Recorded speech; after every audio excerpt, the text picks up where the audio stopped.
Saya dari Protestan Romo izin.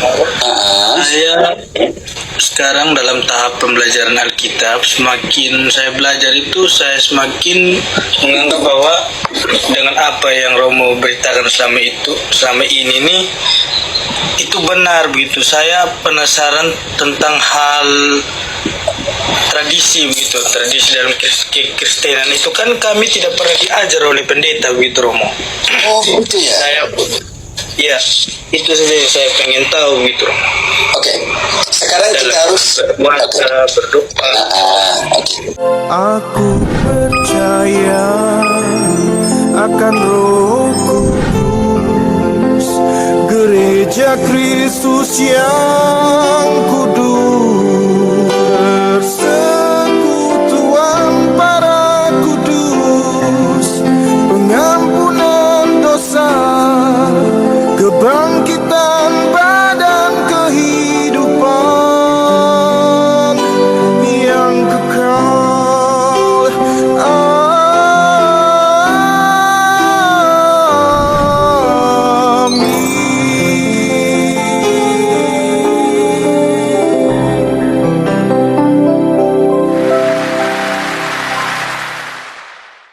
Salve. Saudara-saudariku umat Katolik. Seorang mahasiswa sebuah sekolah tinggi teologi Protestan masuk dalam ruang koma Romo Hiro Dai SVD. Yang bersangkutan bertanya tentang tradisi suci gereja. Dengan jujur mahasiswa STT ini mengakui bahwa dia tidak pernah mendapatkan pengajaran tentang tradisi kekristenan atau tradisi gereja. Kita akan menyaksikan lebih lanjut penjelasan Romo Hiro Dai SVD tentang paradosis atau tradisi gereja, terutama berdasarkan apa yang diajarkan oleh Santo Paulus. Santo Paulus adalah tokoh penting di dalam Perjanjian Baru. Ia adalah penganiaya para pengikut Kristus, yang akhirnya bertemu dengan Kristus dalam perjalanannya ke Damsyik. Ia bertobat dan pergi bertemu dengan para rasul, untuk menggabungkan diri dengan mereka dan menjadi pewarta Injil Kristus. Konsep paradosis yang dijelaskan Santo Paulus dalam 1 Korintus 11 ayat 23-26, merupakan sebuah proses estafet iman yang sangat istimewa. Penting untuk diingat bahwa secara historis, Santo Paulus tidak hadir secara fisik dalam peristiwa perjamuan malam terakhir bersama Yesus dan ke-12 rasulnya. Namun, Santo Paulus menegaskan bahwa apa yang ia ajarkan adalah apa yang telah ia terima dari Tuhan. Penerimaan ini terjadi melalui tradisi lisan dan pengajaran resmi yang diteruskan oleh para rasul Yesus yang menjadi saksi mata langsung peristiwa tersebut. Dengan kata lain, Santo Paulus menempatkan dirinya dalam rantai penyampaian wahyu yang sama. Ia menerima warisan iman tersebut dari gereja perdana dan para rasul, lalu menyampaikannya kembali kepada jemaat di Korintus, tanpa mengubah intinya sedikit pun. Hal ini menjadi bukti penting, bahwa Santo Paulus tidak memposisikan dirinya sebagai pendiri denominasi atau aliran gereja yang baru, sebagaimana sering kita lihat pada para pendiri berbagai aliran Protestan di era Reformasi awal maupun Protestan modern. Sebaliknya, Santo Paulus memilih untuk menggabungkan diri dan tunduk pada ajaran yang sudah ada di dalam gereja yang telah berdiri sebelumnya. Ia tidak menciptakan Injil versinya sendiri, melainkan menjaga kesatuan dengan para rasul di Yerusalem untuk memastikan bahwa pesan yang ia bawa adalah pesan yang satu dan sama. Bagi Santo Paulus, paradosis adalah jangkar yang mengikat setiap pengajar agar tetap setia pada fondasi yang diletakkan oleh Kristus dan diteruskan oleh para saksi mata pertama. Isi dari estafet ini berfokus pada penetapan Ekaristi, di mana Santo Paulus menceritakan kembali momen sakral, saat Yesus mengambil roti dan anggur sebagai tubuh dan darahnya untuk perjanjian yang baru. Meskipun Santo Paulus tidak berada di ruangan itu saat malam pengkhianatan terjadi, ia menjamin bahwa ajaran yang ia bawa memiliki otoritas ilahi yang sama dengan ajaran para rasul lainnya, karena ia menjunjung tinggi kesatuan gereja.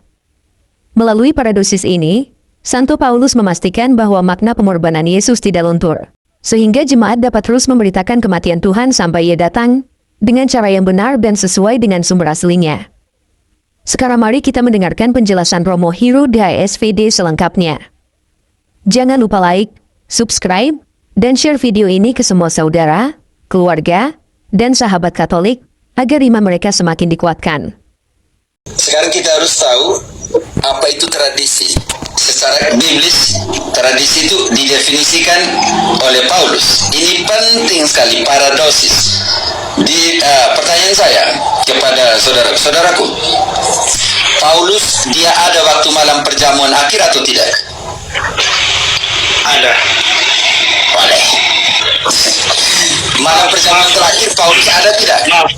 Maaf Romo, ini karena selama ini kami dalam persekutuan kami itu tidak pernah ada diajarkan hal seperti itu Romo. Jadi minim sekali pengetahuan tentang itu. Jadi kami itu secara pribadi untuk belajar tentang hal seperti itu.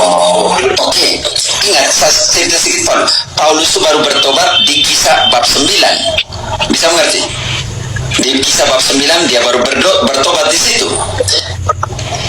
Dia waktu malam perjamuan terakhir dia tidak ada. Yang ada hanya 12 rasul. Lalu Yudas keluar dalam proses seperti itu. Dalam perjamuan itu dia pergi jual Yesus. Pertanyaan saya untuk engkau, dari pernyataan tadi, Paulus ada waktu malam perjamuan terakhir atau tidak? Tidak Romo, tidak. Tidak. Lalu sekarang nanti Paulus akan mendefinisikan apa itu paradosis, apa itu tradisi. 1 Korintus 11 ayat 23 bagian pertama. Dan sebab apa yang telah kuturuskan kepadamu, telah aku terima dari Tuhan. Saudaraku, tradisi artinya yang kuterima dari Tuhan, kuteruskan kepadamu. Engkau mengerti itu dulu. Paradosis, tradisi artinya yang kuterima dari Tuhan, itulah yang kuteruskan kepadamu. Di sini datang masalah. Persoalan besar akan tiba di sini. Baca lanjutannya. Yaitu bahwa Tuhan Yesus pada malam waktu ia diserahkan mengambil roti, dan sesudah itu ia mengucap syukur atasnya. pertanyaan saya untuk saudaraku. Kalau Paulus tidak berada di dalam malam perjamuan terakhir, bagaimana dia mengatakan yang kuterima dari Tuhan itulah yang kuteruskan? Artinya dia terima dari siapa kalau begitu? Tuhan. Ya, tetapi malam perjamuan terakhir dia tidak ada. Artinya dia terima dari siapa nih kalau begitu? Yang ada waktu malam perjamuan terakhir itu siapa? Para Rasul. Artinya walaupun dia tidak terima langsung dari Tuhan, tetapi dia terima dari para rasul, itu sama dengan dia terima dari Tuhan. Makanya dia bilang yang kuteruskan kepadamu, yaitu yang kuterima dari Tuhan. Apa itu?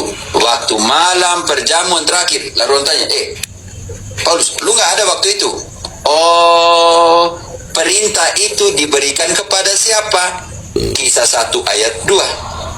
Sampai pada hari ia terangkat, artinya Yesus ya. Sebelum itu ia telah memberi perintahnya oleh Roh Kudus kepada para rasul yang dipilihnya. Saudaraku, berapa rasul yang dipilih? Karena itu Kisah 1, sedangkan pertobatan Paulus di Kisah 9. Artinya Paulus tidak berada di dalam malam perjamuan terakhir ketika Yesus mengatakan, memerintahkan, lakukanlah. Engkau bisa mengerti itu dulu konsep. Berarti Paulus tidak terima langsung dari Tuhan, melainkan terima dari para Rasul. Seolah-olah dia terima langsung dari Tuhan. Karena apa? Karena di dalam Kisah 1 ayat 2, semua perintah itu, termasuk malam perjamuan terakhir, lakukanlah ini sebagai kenangan akan aku, diberikan kepada para rasul. Karena itu, ketika Paulus bertobat, dia harus bergabung dengan para rasul. Kisah 9 ayat 26, dia pergi ke Yerusalem untuk bergabung dengan para rasul. Kenapa? Karena yang menerima perintah itu para rasul, dia tidak terima perintah. Setibanya di Yerusalem, Saulus mencoba menggabungkan diri kepada murid-murid.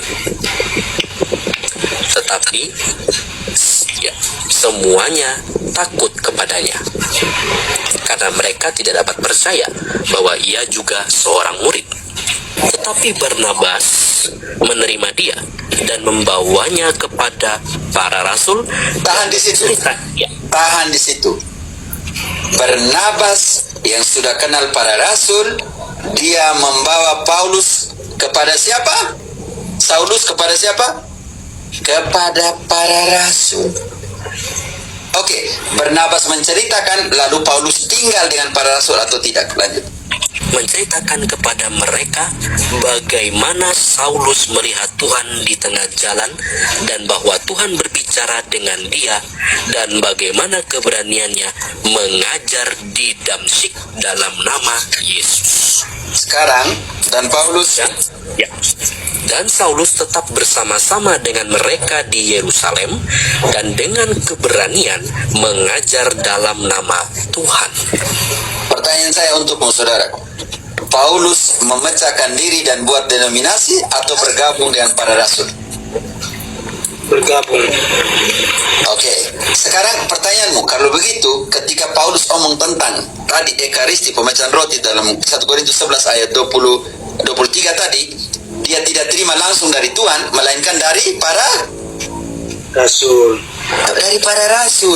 bertekun dalam pengajaran para rasul. Ingat, sekarang engkau lihat, yang kalian terima kan sola scriptura. 1 Yohanes 1 ayat 1 itu mendukung kalian, hanya kitab suci. Tetapi engkau belum baca di semua suratnya Yohanes. Kita bandingkan di sini. 1 Yohanes 1 ayat 1. Surat. Apa yang telah ada sejak semula, yang telah kami dengar, yang telah kami lihat dengan mata kami, yang telah kami saksikan, dan yang telah kami raba dengan tangan kami tentang firman hidup. Itulah yang kami tuliskan kepada kamu. Ya, ini mendukung kalian tuh. Hanya kitab suci. Lihat. Kalian, kalau engkau buka, Bapak, Yohanes punya dua tradisi. Tradisi tertulis dan tradisi lisan. Ini penting sekali. Di mana tradisi lisannya? 2 Yohanes 1 ayat ke-12, coba. Sungguh pun banyak yang harus aku tulis kepadamu. Aku tidak mau melakukannya dengan kertas dan tinta, tetapi aku berharap datang sendiri kepadamu dan berbicara berhadapan muka dengan kamu. Oke, Sempurnalah sukacita kita. supaya sempurnalah sukacita kita. Di situ namanya siapa tadi? Perhatian, minta maaf.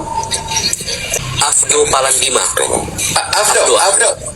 Abdo. Yes. Kalau engkau dengar baik-baik di situ, Santo Yohanes, penginjil itu yang juga menulis surat Yohanes, dia menggunakan berapa tradisi di situ. Yang pertama tertulis, yang Yohanes 1 Yohanes 1 ayat 1. Yang kedua di 2 Yohanes 2 ayat ke berapa tadi? Ke-12 dia menekankan tradisi lisan. Pergi omong langsung dengan kalian. Sekarang kita buktikan Yohanes yang sama akan berbicara di dalam Injil Yohanes 21 ayat ke-25. Dia omong tentang apa? Omong tentang dua tradisi, tertulis dan yang tidak tertulis. Masih banyak hal lain-lain lagi yang diperbuat oleh Yesus. Akan tetapi, jika semuanya itu harus kutuliskan satu persatu, maka agaknya dunia ini tidak dapat memuat semua kitab yang harus ditulis itu. Adolfo, kau bisa mengerti di situ. Bab 20 ayat 30. Segala mujizat, kalau tidak banyak, masih banyak sekali mujizat yang harus diceritakan. Tapi Yohanes bilang apa di situ? Memang masih banyak tanda-tanda yang lain yang diperbuat oleh Yesus di depan mata murid-muridnya yang tidak dicatat dalam kitab ini. Tetapi semua yang tercantum di sini telah dicatat supaya kamu percaya. Yang dicatat itu supaya kamu percaya. Sedangkan banyak hal yang tidak Dicatat. Makanya Santo Paulus bilang begini, pakai dua rasul. Satunya rasul yang dipilih langsung oleh Yesus, satunya rasul yang dia bertobat dan masuk dalam persekutuan. Sekarang, tadi kita omong tentang Yohanes, sekarang kita omong tentang Paulus. Apa kata Paulus dalam 2 Tesalonika 2 ayat ke-15? Ya, 2 15. sebab itu, berdirilah teguh dan berpeganglah pada pengajaran yang kamu terima dari kami, baik secara lisan maupun secara tertulis. Secara lisan maupun secara tertulis. Kalau tidak salah di 1 Korintus 15 ayat 1 juga. Dan sekarang saudara-saudara, aku mau mengingatkan kamu kepada Injil yang aku beritakan kepadamu dan yang kamu terima dan yang di dalamnya kamu teguh berdiri. Injil yang aku wartakan kepada kamu, beritakan kepadamu, yang di dalamnya aku berdiri. Dan 2 Tesalonika 2:15 menjelaskan metode pengajarannya, yaitu lisan pertama, setelah itu tertulis. Ada apa? Engkau mengerti itu dulu? Dalam pengertian tradisi? Mengerti Romo, sangat mengerti. Oke. Aku percaya akan Roh Kudus, gereja Kristus yang kudus.